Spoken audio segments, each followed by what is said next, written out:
Welcome back to the Hodcast, your number one place for construction conversation about training. This week, it's a little bit longer than your average podcast that we do, but I got a young person in. Logan Price, 23 years old, and we talk about the literal highs and lows of his career in construction. I will tell you, this podcast, I do want to warn you that we do talk about some sort of triggering themes, and we do touch a little bit on suicide and issues around mental health, but we also talk about a whole plethora of other things. So I would strap in, get yourself ready, and enjoy this amazing conversation with a very astute, with a very eloquent young man. Logan, how do you go from being a 15-year-old on work experience to climbing Mont Blanc to change an industry? I think there's a lot between those two events. I think before I started work experience, I always knew I was going to go into construction. My father works in construction. He had his own construction company. And when I was 6 years old, I used to go on a building site with him. And he used to lock me in the tool shed with a hammer and some nails and some ply. And that would keep me occupied for an afternoon. I don't know how well that would conform with health and safety regs now. Well, I can tell you that I probably wouldn't appreciate that on any of our building sites. But. No, I'm sure. But in whether that would be 2007, maybe that was slightly better, or maybe not. But so I always knew I was going to work in construction. So when I was first able to, when I was at school, I wanted to do work experience. I remember saying to Dad, "Who earns the most at where you work?" And he said, "This bloke." I said, what does he do? Right, okay. What did he do? Where did he start? He said he was a civil engineer. So I said, okay, that's what I want to do. So at 15 years old, I said I'm going to be a setting out engineer on a building site. And that's what I did for work experience. And I went to a site in Chatham, unfortunately. And I stayed in a hotel there for 2 weeks on Easter holidays from school, and loved it, really enjoyed it, working outside, had the crack with all the boys. Everyone was much older than me. People couldn't believe that I was 15 working on a building site, even though I wasn't really working. You know what I mean? I was a chain boy. I had a little block of wood, and I used to just put it next to where we were marking something out. The engineer would shoot it with his laser, and then I'd have to scribble on the deck with a pencil. Oh. And I decided I want to keep doing that. So when I finished school, I went to sixth form, and COVID happened, obviously. So I got given A-levels. Dreamy. Which was probably a blessing for me. I think my teachers would say the same, because I was smart enough as a student, but I wasn't the best behaved, especially not at A-levels. And I went straight to work at 17. I went back to that site in Chatham and worked there for a year. And I started on a degree apprenticeship the following year. So the degree apprenticeship was construction management at London South Bank. And I was employed with O'Halloran O'Brien at the time. And I was doing setting out engineering and really enjoying it. And it was difficult to adapt to going into the adult working world as a 15-year-old and then as a 17-year-old in a permanent capacity. And I then, as you do in construction, you get moved around to different sites. I went to Godstone, Chatham, Cobham, Crowborough, and then I was at Cobham for just over 18 months. And I was commuting back and forth from Norfolk, where I live, and it's kind of 3.5, 4 hours. Each way? Yeah. Ooh. So you're doing a 7-hour day on top of your... I kind of came home, so I'd go on a Monday, and then I'd go back during the middle of the week. So I'd go on a Wednesday home, and then I'd come back on a Thursday morning, then go back on a Friday. Wow. So it was a lot, and it was a lot especially for me as a kind of like a I think I was 19 at the time when I worked there. And that really took a kind of mental toll on me. I was enjoying what I was doing, but the balance just didn't feel sustainable. And I didn't really know how to do anything about that. I just thought, well, this is work. I work away, so just keep going. And I found myself in quite a dark place, struggling with my mental health. Mm-hmm. And I ultimately ended up acting on that, which was a really difficult time for me, my colleagues, and my family and my friends as well. And I decided I wanted to do a challenge for my own betterment in a selfish capacity.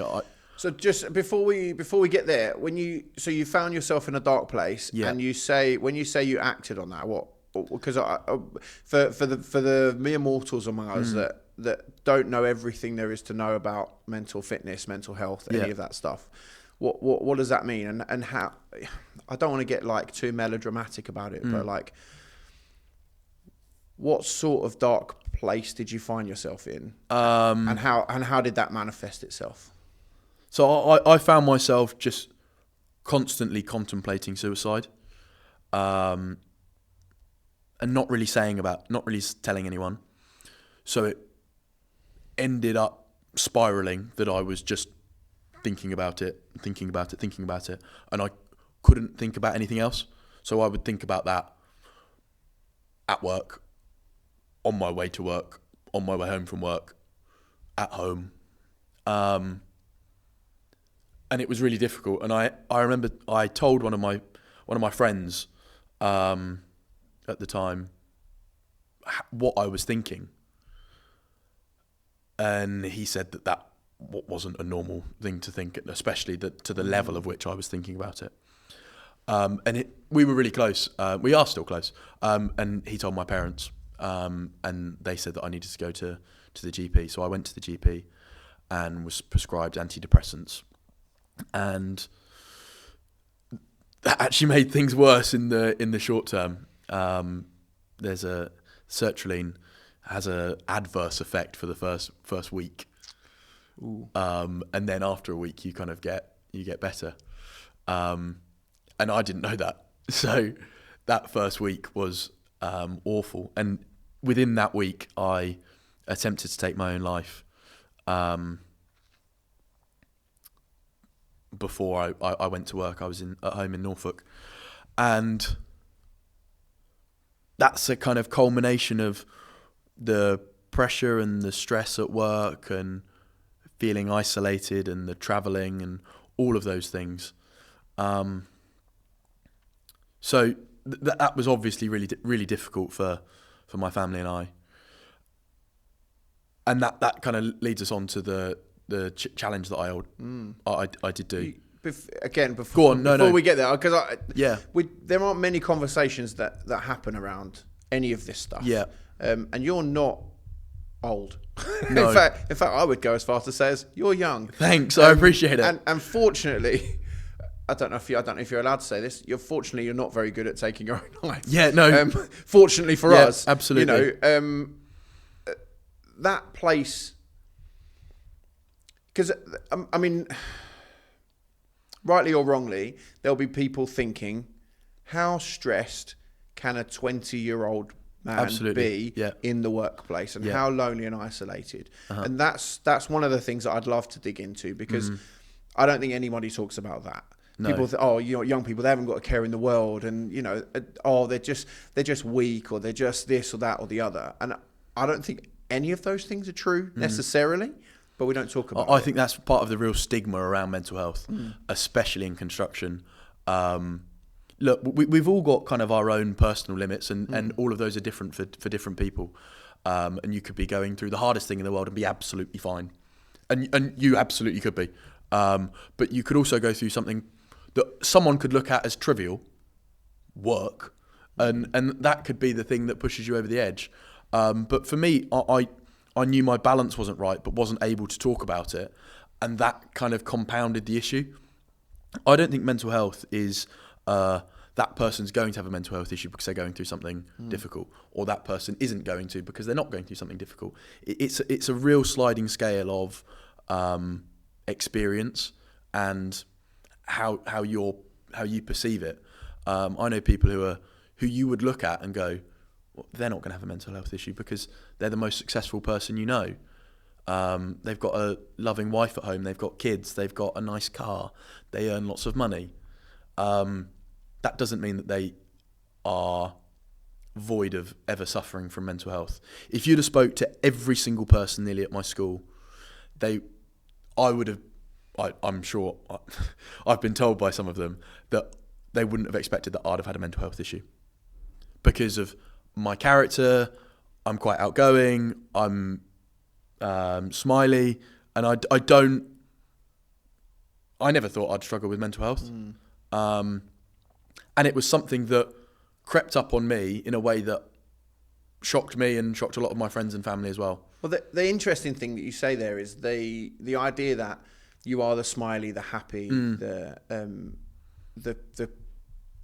go-lucky guy, right? Yeah. But when and I've suffered a little bit with my sort of my mental fitness, and we'll have a discussion about mental fitness, mental health. And I'll talk to you about that in a minute. But the idea and mine, I feel, comes from a similar place potentially of where yours was. So going from that happy-go-lucky draws the energy from the people around. You know, at college, I imagine you were around lots of different people. Yeah. And then you get put into a situation where you're potentially spending 4 or 5 hours a day on your own, on a train or in a car or in a whatever. And you then get to a place where you're like, and then you go home because you're not going home to your home. You're going to a place where you're probably on your own. Absolutely. Well, it was COVID, which contributed, I think, a lot to a lot of people's mental health, in a negative way.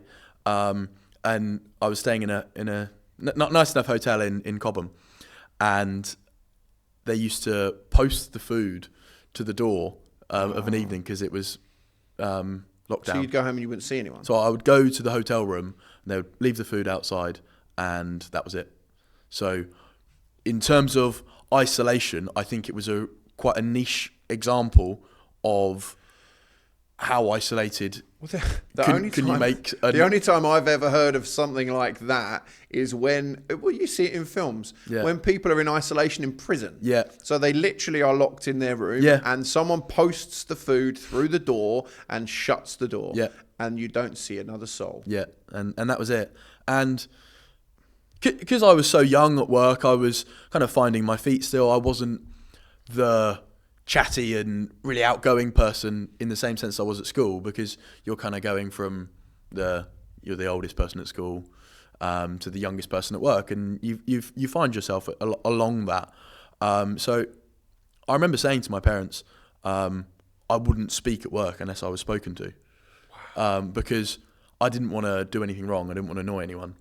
I think if I worked with someone now, that they'd completely disagree with that. I'm far more outgoing and definitely found my feet at work. So, but a combination of all of those factors, I think were a perfect storm for my poor mental health. But equally, that could be someone else not struggling at all. There'd be plenty of people in the same situation as me, working away, whether they'd been in the industry for a long time or not, that wouldn't suffer from their mental health. And there's nothing wrong with that. But I would implore them to be able to understand that each person's circumstances and tolerances to mental health are different at different times. I think in the last 12 months, I've really kind of seen a positive side to my mental health for the first time since I struggled. I've not been worried about it. It's not been something that's been on my mind. But for kind of 2 years post that, I was constantly working at it to go, what can I do to have a good day? And I never expected to have that as an issue. And I'm really fortunate in this moment to not have that as an issue. But that's not to say that in 3 or 4 years' time, whether something bad in my life happens or not, that I won't struggle with my mental health. I think it can affect anyone, despite what you might see on the outside, at any point. I could wholeheartedly agree with you. Wholeheartedly agree with you. Well,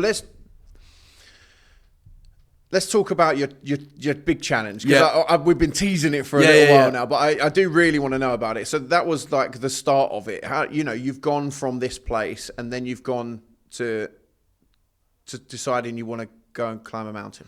Yeah. So I don't know if you've seen it. 14 Peaks is on Netflix, and I watched that and was massively inspired. I thought that's the coolest thing in the world. So just to give context, when you tried to take your own life in 20 would have been 21, 20 or 20. I'm not. And then you get to the challenge when in the timeline wise, where was, because I think that does matter. So I did it was 21, so it was September, October time. I tried to take my own life, 21. And then I had a period of time off work, and I was really fortunate to have a fantastic employer that looked after me in that time, and said, look, you don't need to come back to work. If you want to come back to work, there's a job for you. If you don't, that's fine. And that was something that would have been an additional stress, and that a lot of people would have. And I'm really fortunate that I didn't have that as a stress. So that was a relief for me. And yeah, so I did the challenge in June 22. So I'd gone back to work before that. I think I went back to work in March. So I had kind of 4 months off, which was really good for me to kind of just focus my mind and decide if I did want to go back to work. A lot of people around me were saying, why would you want to go back? That was the place that you got to from being at work that far away.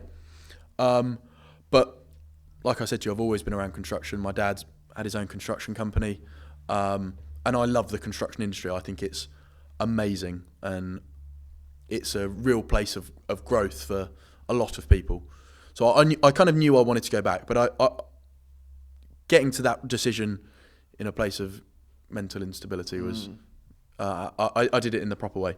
So I decided I wanted to do Mont Blanc because it was just a physical challenge, and I thought I'll put my efforts into getting better, into something physical, because that was what I knew. I was always active, always doing stuff. So and then I spoke to Bill Hill at the Lighthouse Club, and he said, this is a great challenge. You're climbing Mont Blanc, one of the tallest mountains in Europe. Why don't you raise some money for us? I said, yeah, all right, sure, why not? Mental health in construction, nice link. And it kind of came about really naturally. I wasn't going out to pull up any trees or anything. But between Dad and I will give Dad credit, we wrote to some construction companies and raised some money for the Lighthouse Club, and ended up raising just over £25,000. I was going to say, it's not just some money. No, yeah. Which was amazing, and I can't believe that we managed to raise that much money as two blokes that didn't know what we were doing in terms of fundraising. So I did the British Isles 4 Peaks with the Lighthouse Club as like a training climb. So we did the 4 tallest mountains in Scotland, England, Wales and Ireland in 48 hours.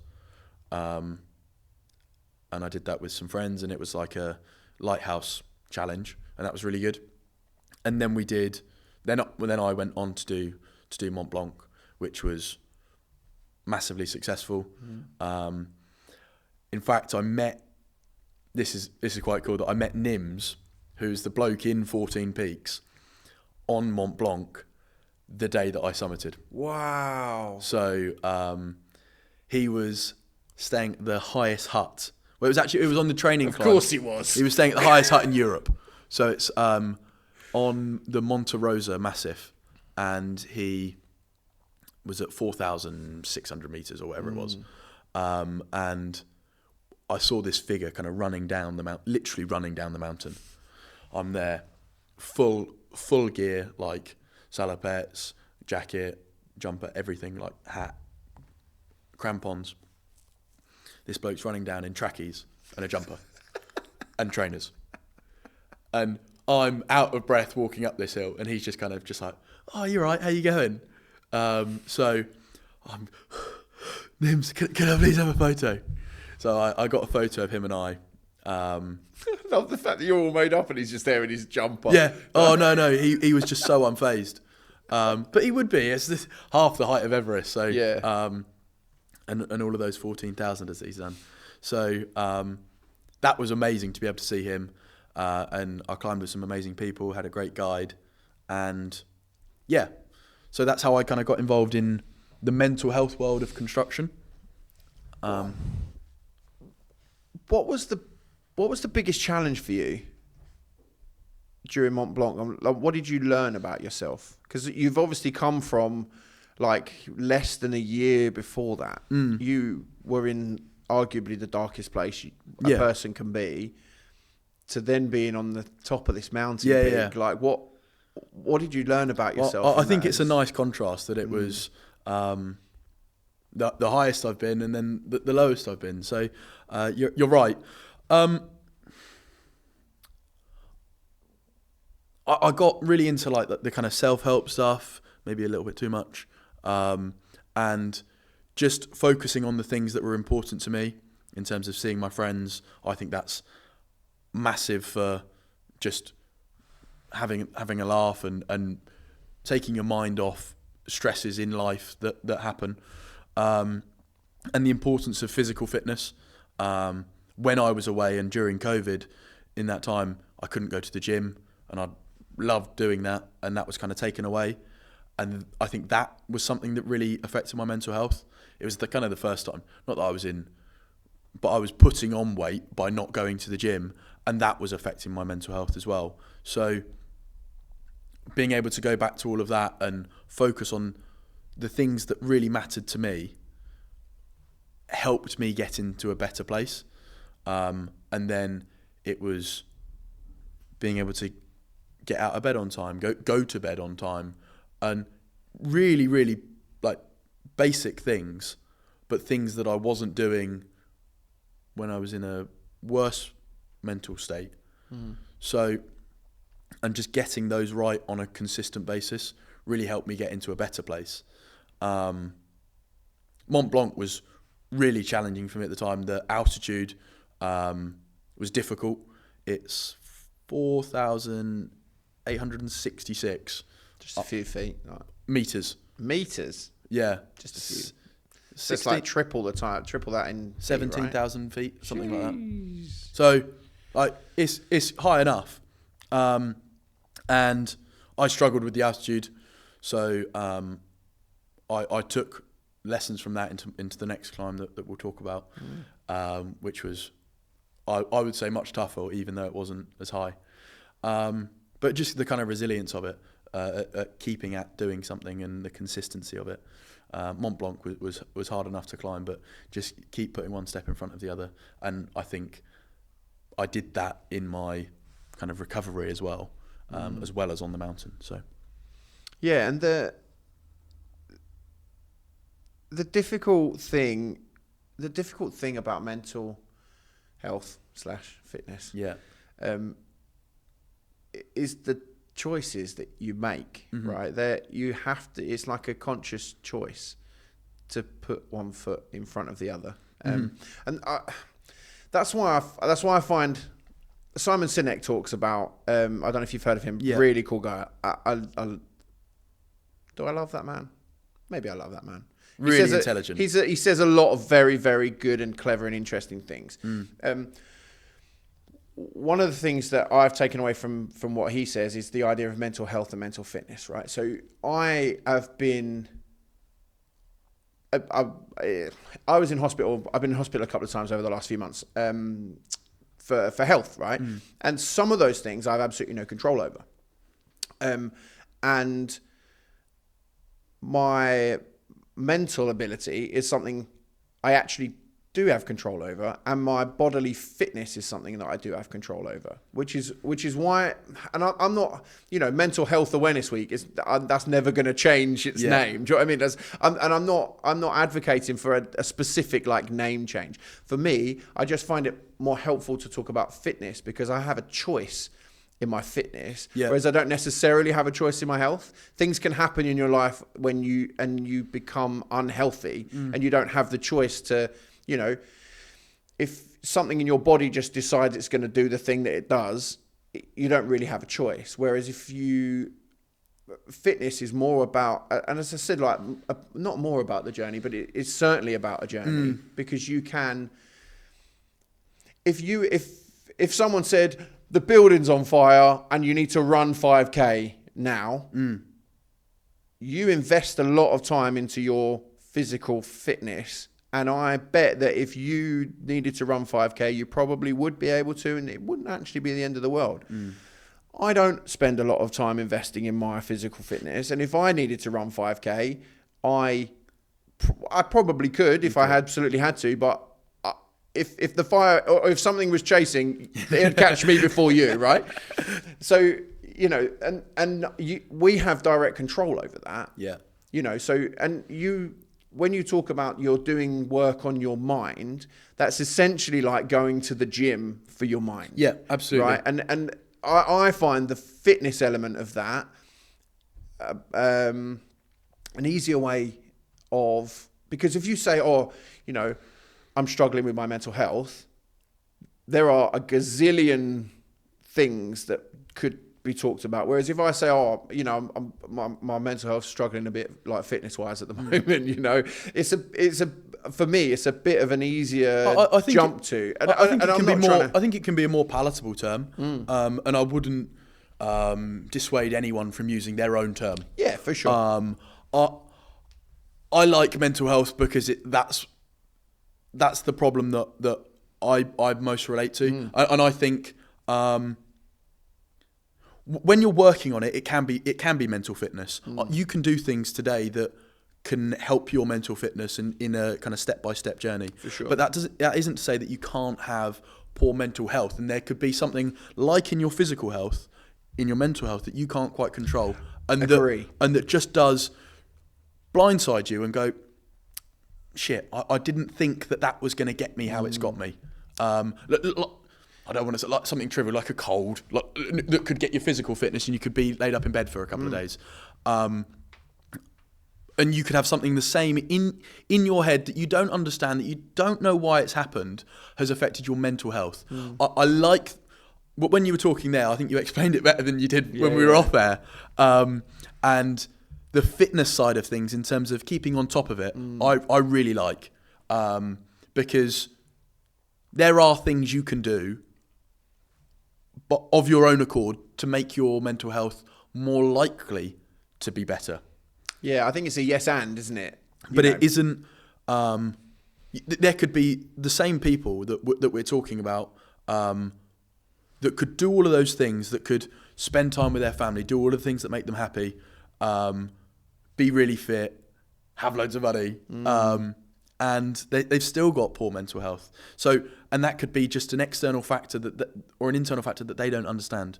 And I also like the phrase mental health because that's what people that's what people should feel comfortable using. A lot of the work that I've done around mental health in construction is getting blokes that wouldn't talk about their mental health to talk about their mental health, or to listen about someone else's mental health, because that's the real challenge in raising awareness of that. You don't need to work for Samaritans, you don't need to donate loads of money, you don't need to do anything. But if you can be 5% better at talking to your mate on a building site, whoever's next to you, that you know really well, and go, how you doing? But how are you really? That is what really makes a difference in being comfortable to go, I'm concerned about my mate's mental health. And it not be like a laugh and take the piss. Or even if it was, in your own way of connecting with that person on an emotional level. Yeah. I often find I'm sort of the guy who's arguably the most hated man among our, because I have a tough job, right? The health and safety is a difficult job to try and get people to do the things that you want them to do, right? Yeah. But I do it I try and do it in a way that is palatable to people. And I actually have people open up a lot to me. There was a guy talking to me about the other day about his divorce and his breakup, and unfortunately, I am actually sort of trained to talk about it. I am our mental health first aider for our company, because I go to all the different sites and get to see most of the people in our company. So, for you, how do we, as an industry, what are the small steps that we can take to be better, or is there like some sort of training or something people can do? Because it's all very well, it'd be like for you saying to me, just go to the gym. Yeah. Do you know what I mean? Yeah. But there are 100 different ways that I can go to the gym. Yeah. And actually it's quite overwhelming to first walk into the gym. Yeah. So for you, like, if this is a mental gym, and someone it's the equivalent of someone going, well, just go to the mental gym. Yeah. Well, there are 100 different gyms I can go to, and there are 100 different, everyone's trying to sell you a different methodology of whatever they want to do. Yeah. So for you, like, what are some good steps that people can take to start off that being like 1%, 5% better at talking to their mates? I think the first thing is awareness, and knowing that there's an issue. I think is a really important step, because a lot of people just dismiss it as something that's not real, or that would never happen to me. I think there's more and more people that either have suffered with their mental health or know someone that has, and that helps create awareness. I can't say I was the best at dealing with mental health or listening to someone talk about their mental health before I struggled with my mental health, and that's often how it happens. But being able to be aware of that, and then just through knowing that there's people with poor mental health, you are 5% better at talking to people, because it's in your subconscious. You're asking people how they are with an intention, rather than just going, you're right, like you do every morning. There's lots of companies that I've seen that are kind of, you can say this is a bad idea or not, stop people saying from, are you all right, unless they actually want to listen to the answer. Because we all say it in passing and don't actually mean, are you all right? But there's the ask twice initiative, where you ask someone how they are, ask them again to kind of dig a bit deeper. But there's Mates in Mind, the Lighthouse and the Lighthouse Trust have got some fantastic resources about helping someone open up. But I don't think you have to be an expert. I think very similarly to the gym, if you look at the whole thing and you look at Arnold Schwarzenegger and you go, I want to look like him, and you don't know what to do, you're not going to be able to do that. But you don't need to do that. The first thing is going to the gym. The first thing is being aware of the gym and just kind of doing some press ups, going on a walk, even putting a few more steps in a day. Exactly. You know what I mean? So I think it's it feels like it is a big issue, but it feels like the whole thing. But you just need to break it down into smaller pieces that are more palatable. How are you? How did you sleep? How's everything going? That bloke you were talking about with that had a divorce. It wouldn't be a bad idea to check in on him in a week's time, 2 weeks' time. Do you want to go for lunch? Next time you go to the site. That might be the one thing that he needs more than anything else. But all of the boys that he'd work with, boys and girls that he works with, would probably know the same thing, that he's going through that, and would be able to go, right, we're going for a beer after work today. Not that that's the best solution, having a beer, but it's a solution that works a lot. It's the third space, right? 100%.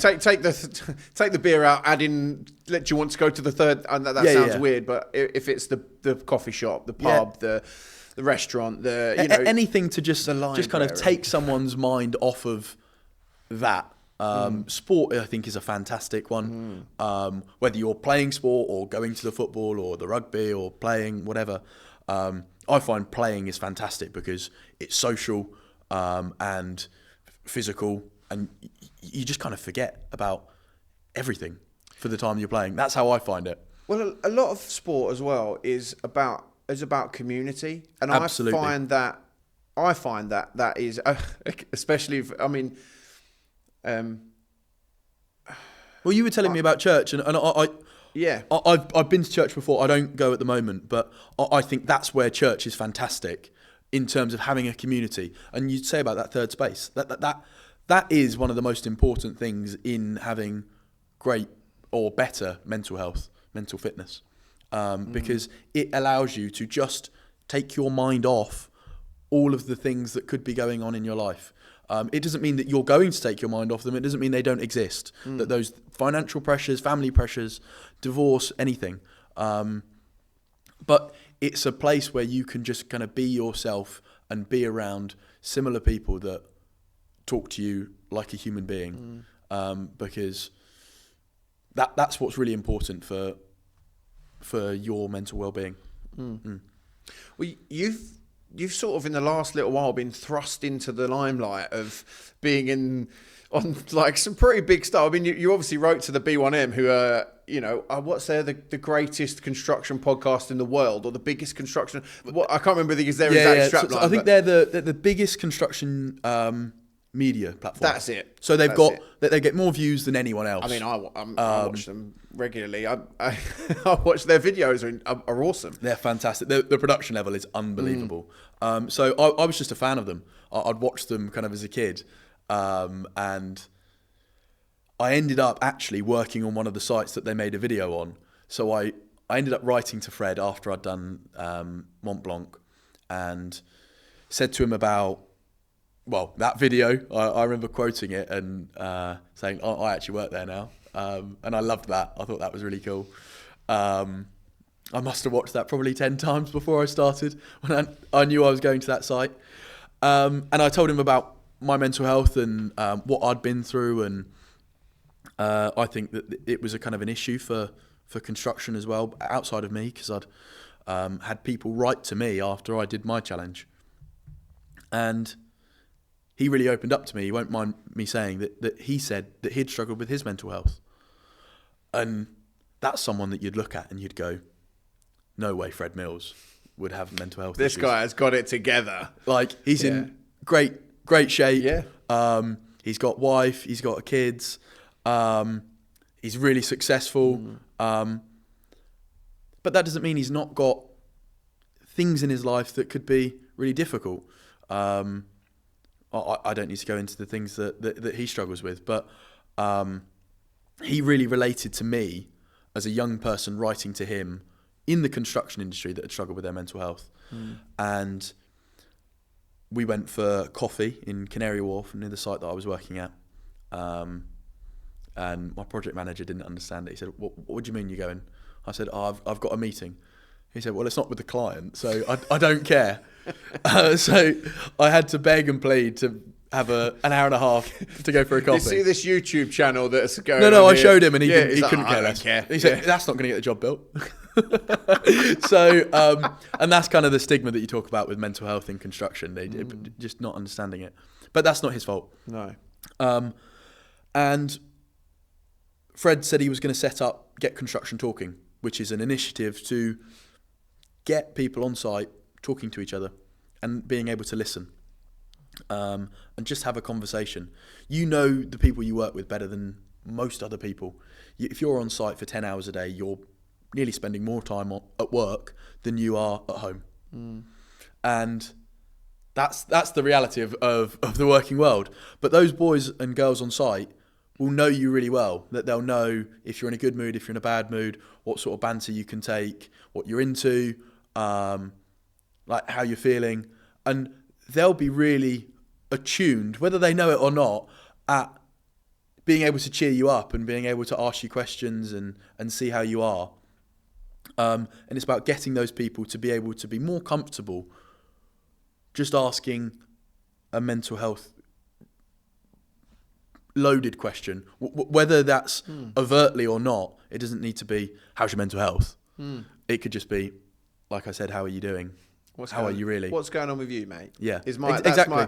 Because it's not, people. I find people don't like talking about how they're doing. No. If I said, Logan, how you doing, mate? They go, I'm all right. Yeah. Whereas I'm sure that's what I said when I walked in. Yeah. Whereas what's going on with you is like people go, what is going on with me? Yeah. And then they maybe start a different conversation. More of an open conversation. Yeah, and whatever works for you and your mates. Absolutely. I think that's what's the important thing. I don't want to tell someone how to talk to their mate. You know your mates far better than I ever do and want to, frankly. Yeah. So you find what works for you, but being able to be confident having that conversation. So Get Construction Talking was born. Fred's baby and the B1M's baby, backed by Procore in America. And he said, I want you to be part of the video series. So I was then in one of the videos for the launch event of Get Construction Talking, which had, I think it's got about 300,000 views now on YouTube. So massive. And I was talking about my mental health. I announced that I was going to be doing another challenge. So I said that I was going to be climbing the Matterhorn, which is the mountain on the Toblerone bar, if you didn't know. And I didn't know that. No. But I do love a Toblerone. They're great. And although the Matterhorn's slightly taller than even the big Toblerones are probably that big. The Matterhorn might be, I think it's 4. Imagine having a Toblerone the size of a mountain. Oh, God. You do well. You do well. I'd be the size of a mountain after that. So I said I was going to be climbing that, and Get Construction Talking got behind me, and that was really successful in terms of raising money as well. So we raised 60k doing that, which was monumental, far more than, again, I thought I'd be able to raise. So yeah, and been involved in... That's quite a lot of cash. Yeah. I mean, the Lighthouse... Was it for the Lighthouse, or was it? It was. So it's Get Construction Talking. So it's the Lighthouse, Construction Sport, Mates in Mind, the Suicide Prevention Alliance, and the American one. So they're not like the biggest organisations in the world either. No. For some of them. So actually, it's quite a lot of money for their operational revenue. Yeah. Which is great. Yeah. And having excuse the pun, taking that step to climb to I've got puns for days. I'm going to stop there. But doing that for what is a bunch of great causes. Yeah. But also for your own mental health, for your own physical fitness, mental fit, all of those things. It's applaudable, really. Thank you. I know you don't do it for. I know you don't do it for that. You didn't do it to go on a bunch of podcasts or be on YouTube and all that stuff. Actually, you did it because you're in a dark place and you needed to not be in that dark place. So what am I going to do? Well, let's focus my attention on this other thing, which isn't the thing, and make some changes in my life to enable that to happen. You know, and it sounds trivial when you put it like that, but it's not. I speak from I haven't really talked openly about all my struggles. It was before I got into construction, so I can't talk about it on a construction podcast. But yeah, you have to put things in place. I got to a place where I couldn't even get out of bed, and I had to write a list of things that I had to do, down to the point of pull back the covers, move your legs outside of the bed, put your feet on the floor, stand up. And that sounds really stupid, like write a list of the things that you have to do to get yourself out of bed. But I'm quite list driven, so if it's on a list, it's like, it's going to get done. And it becomes easier when you remove it from being a decision. It's just this is a task. Yeah, when you make it to a task rather than a decision, it becomes way easier. And it that trivializes what is a really serious problem. But you literally taking steps to change that. Again, excuse the pun. We haven't talked at all really about your apprenticeship, and I want to touch on that quickly because you do. You're a day release apprentice, right? Yes. So you do 4 days at work, 1 day at uni, essentially. That we find that not the most effective way to be a bricklayer, for example? That wouldn't necessarily be the most effective way of doing an apprenticeship, because one day, Charlie Thorpe talked about this actually, and he used to run colleges. So you'd have, it's sort of the other way around actually. So I suppose it is the opposite. It is very good actually, thinking about it, because you're doing 4 days in the workplace and 1 day in the learning place. So whereas they would do 4 days in the learning place and 1 day in the workplace. Yeah. So you'd only get, if you went to site, you'd turn up. If you were building a wall, you'd turn up, you'd have to load out. And then you'd get 3 hours to build a wall, and then you'd be like, and then lunchtimes and all this sort of stuff. But how are you finding your apprenticeship? Because it's a 5-year apprenticeship. So I did a 2-year HNC, London South Bank, and then I've done a 3-year BSc, Birmingham City University.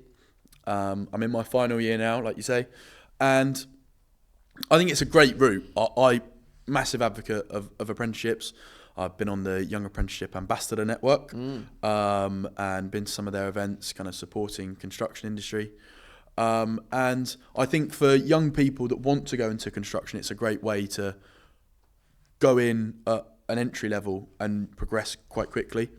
The day release factor of it can be annoying for you and for your employer, because you're kind of juggling two people who don't communicate and don't care about each other's goals.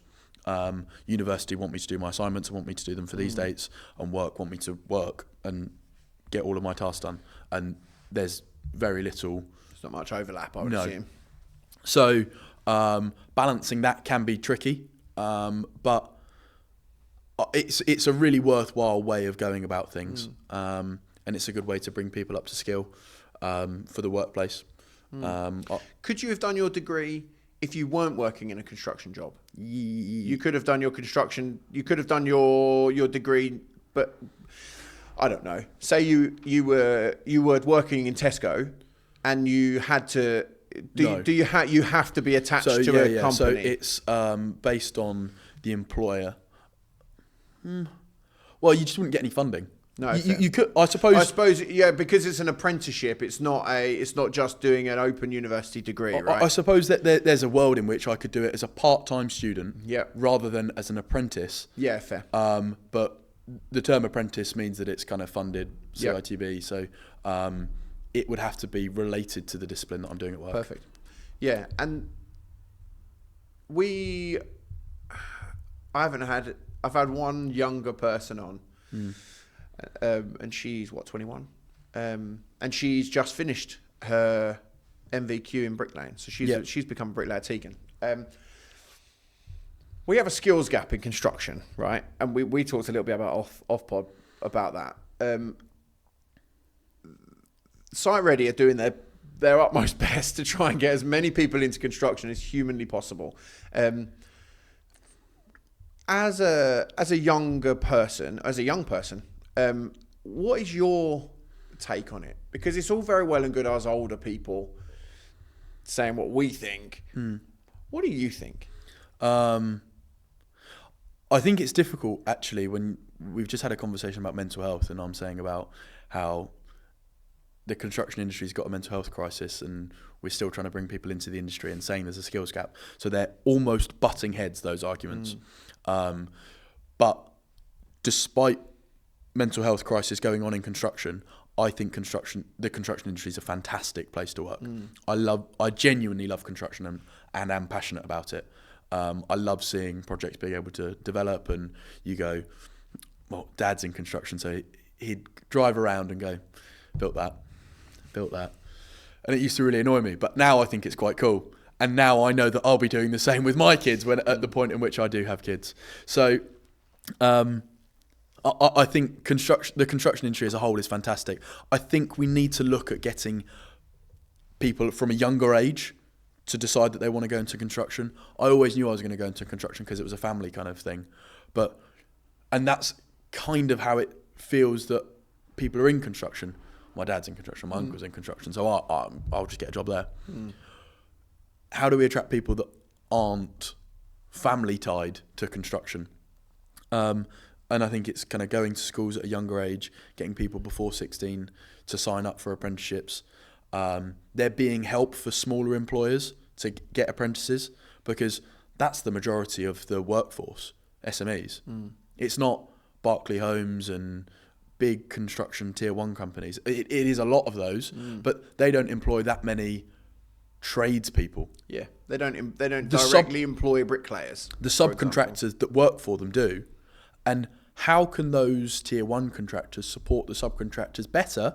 Not that they don't support them, but it's a kind of supply chain system to be able to say, well, we'll help you have apprentices. On all of the large scale projects that I've worked on, there's been goals for subcontractors to have number of apprentices, number of new starts, number of work placements, and all of the sort of social value factors. But I've not seen in a contract where the tier 1 contractor is facilitating those things. It's for the subcontractor, the smaller contractor that's got less money, to be able to put their hand in their pocket and take the risk on a young person to do that. So I think it's kind of I don't want to say top down, but I think there could be definitely more done from that top level to encourage young people to come into the industry as well. And I think that would give smaller contractors the confidence to employ young people. There's a lot of young people in this country at schools that if you sell something to them in the right way, they will want to go and work. Construction is fantastic at the phrases that I'm looking for. Entry does not define you.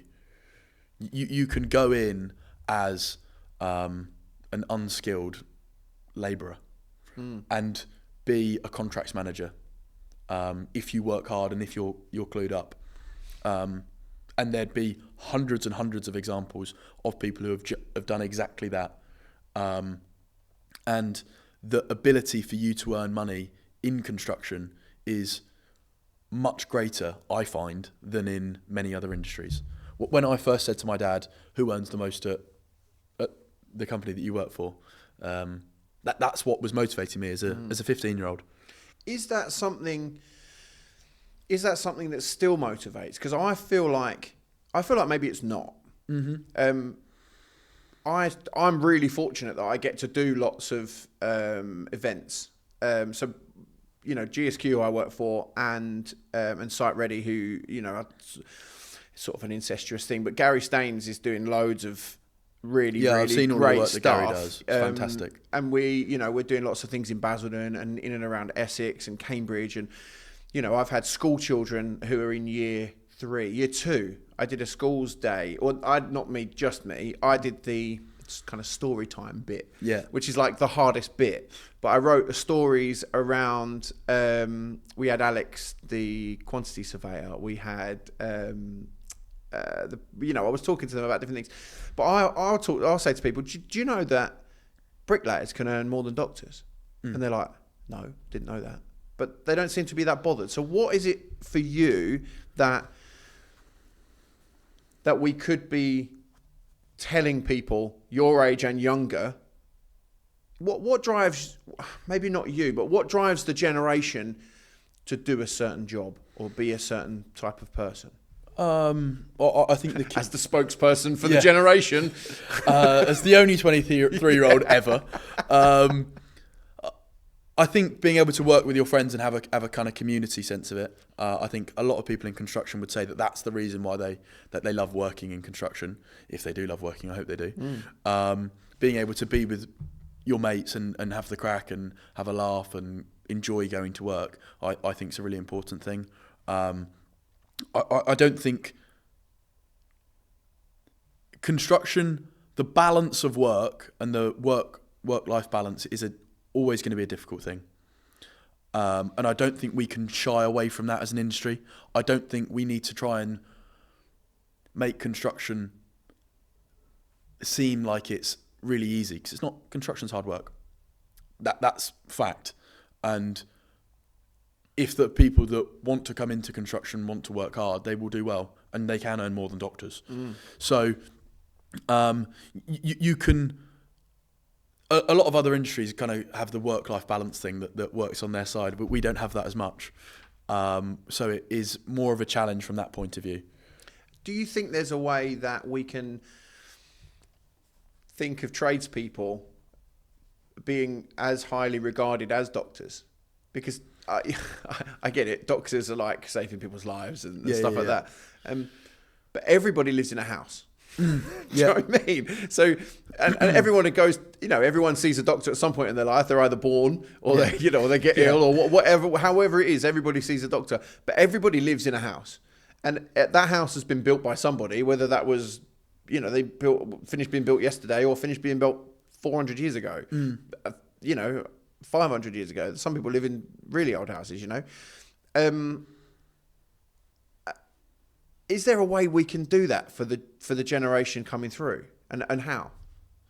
I think construction industry is, like I say, it's difficult to market in terms of a glamorous industry because of it being hard work. It's not a jolly. It's not. You get to work with your mates. You can have a laugh and you can earn really good money. But I don't think we want to sit here and say it's easy work and it's all that glamorous. Although being a doctor isn't necessarily glamorous either, I suppose you could say. But changing perception about people who work in construction being intelligent, let's say. A lot of the kind of smartest people, most practically minded people will be drawn to work in construction. They might not have necessarily done the best at school or be the smartest in terms of school, but that doesn't mean that intelligent people and smart people don't want to work in construction and can't work in construction. So I think that's a kind of stigma that could and should be broken down. What I'm trying to get at is how do we go about doing that? Because you're a very astute young man and very eloquent as well, and you chose it because your family are in it. Yeah. But what I'm trying to get at is how can we market to astute, eloquent young people who wouldn't necessarily have thought of themselves being in construction, because construction is seen as being like, well, I'll do that if I can't, if this doesn't work out or that doesn't work out, or I'll go and be this, how do we market that in a different way? Because we know we want to market it in a different way, but I'm stumped. I'm hoping you might have. I'm not. My priorities as a nearly 40-year-old man are very different from that of someone between 15 and 25. I don't think. I think you can lean into the financial aspect of it, because I think with a lot of people that you could say, like myself, being astute, I appreciate that, want to work hard. You look at people, I've got friends that kind of work in finance and do all sorts of different things, and they'd earn the same money that I'd earn at work. They'd work the same hours and work as hard as me. Why did they want to go into finance? I don't know. That's just kind of the more glamorous path that they chose to go down. But there'd be no difference from their level of intelligence than mine. And construction being seen as more respectable, I think, is the way to kind of go forward with that as a whole. And like I say, about breaking down that stigma of it being for people, like you say as well, for people who, oh, well, I can't do that, so I'll go work on a construction site. The progression that you can have through construction, I think, is one of the most attractive things for it. That is massively going for construction. You don't have to be the smartest person in the world to get to be in a good position in construction. You don't even have to be the smartest person in the room. Yeah, exactly. Well, on some projects I've worked on, yeah, definitely. I've seen some project managers that, and the access of all of the construction sites, and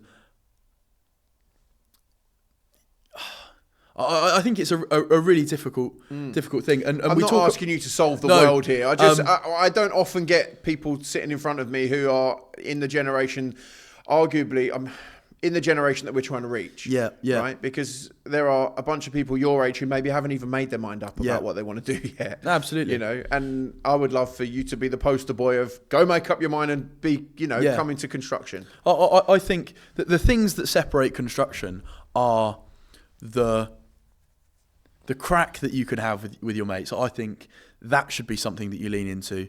The growth that you can have personally and in a career sense, and the money. Because they are not the consistencies of construction. They've not changed for the last 300 years. I'm almost sure of it. That well, maybe not in terms of money 300 years ago, but you can go on to do fantastic things, enjoy what you're doing, and earn money. And then the work-life balance side of it is a slight trade-off. But that there are. I've heard of initiatives. I can't remember what company it was. They were on HS2. I was talking with Steve Kerslake, who did a 8-hour workday rather than a typical 10-hour workday in construction, and they got more done in the 8-hour workdays for 2 weeks than they did in a 10-hour workday for 2 weeks.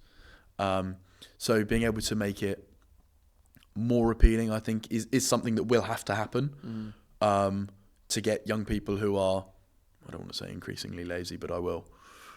I strongly disagree with the young people are increasingly lazy, and I know that you as a young person can say that. That they I can say that they are because you are. But I firstly don't think you're lazy. I think it's natural for people to look for an easy route. Yes. Lazy is probably not the right word, but I think people want to find something that is easier to find balance in. People, my take on it in some ways is, and I think it's not just that generation. I think you are modelled by the generations that have come before you, right? Absolutely. And you look at anyone older now, or anyone now, they're, because of the world that we've had in the last 10 years, right? Especially through the pandemic, people are looking to have experience and have balance rather than earn a butt ton of money. Yeah. Some people still want to earn a butt ton of money, right? But more of the people that I see, younger people, want to live a lifestyle. People are getting married later. People are having children later. Well, why is that? Well, because they want to have a life first. Yeah. My mum had me at 16. She didn't really get a life at your age because she was raising, at your age, she's raising like an 8-year-old. Yeah.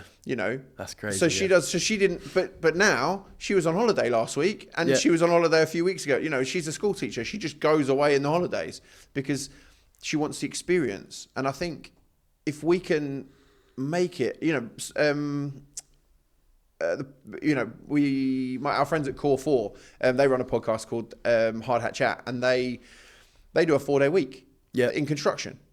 Fantastic. Work that out. Yeah. But they get it all done. So Friday generally is they try and do it, they try and make it a Friday, but that doesn't always happen. But it makes it appealing because then you get a 3-day weekend, which means, I don't know, you might be able to go to Prague for the weekend or whatever because you leave Thursday night instead of Friday night, and whatever you want to do. But I think that's what will have to happen at some point, increasingly so, because there's nothing wrong with looking to find an industry with more balance and to have a better work-life balance, because I think that's one of the things that changed from me going to be from an engineer to being a QS, because it was a more structured 9 to 5 that I thought I've got more flexibility in what I want to do rather than working on site. That isn't to say that site isn't the solution, but I think there needs to be something that in the future where there are more initiatives and companies that are going, we'll do a 4-day work week, we'll do a 7-hour work day. Well, in 30 seconds, what's one piece of advice you'd give someone looking to come and join the construction industry? Start working, get on site, and I think that I think people will love it once they're on site, because you have that camaraderie with your friends and with new people, and if you're like-minded, you'll get on, and if you enjoy working hard, you'll get on and be able to do fantastic things. Amazing. I'm so glad you're here. Thanks for having me. Well, we have one final question that we ask everybody. Yeah. If you could have one person sat in that chair where you are talking to me, who would you pick? Ideally, someone we'd be able to get on. Some people have picked like Elvis. Not the most helpful. Yeah. No. But who would you have come and have a chat with me? And it could be anyone. Someone you've been with. Someone that you know. I'll just one. I mean, most people pick two, but the idea is one. But you know what people are like in construction. They want £5 for every £1 that you want to give them. I was thinking two. I'll just go one. I'll say Mark Reynolds. Might be slightly ambitious to get him to come on a podcast, but I think if you want to talk about the skills gap, he is the man to talk to. I was at an event with him 3 weeks ago, and I told you the statistic that I wanted to get in the podcast that I haven't yet. You'll tell me. Of 650,000 50 to 65-year-olds in the industry, and 200,000 16 to 30-year-olds in the industry. And that statistic encapsulates the skills gap that we're experiencing and will be experiencing in 15 years' time in a massive way, and all of the time in between that. Attracting young people into the industry is the kind of single biggest priority. We've got net zero targets, housing targets, infrastructure targets and projects that we want to do. If we don't have people working in the industry, we won't be able to do them. That's the bottom line. So it's about making the industry attractive. It's about it having better mental health statistics, because that could be something that young people look at and go, well, why would I go work in construction when they've got mental health crisis like they do have? So a lot of the factors that we've talked about today are things that need to be better for more people to view the industry in a positive light. For us to then even look at achieving those goals that government has set out for us to do. But they'll be increasingly difficult if nothing changes. Well, thank you so much, Logan, for coming on. It's been a bit longer than our average podcast, but that's because, ironically, you haven't actually been working in construction that long, but you've had such a packed life in this industry. So thank you. No, I've really enjoyed it. Thank you very much for having me.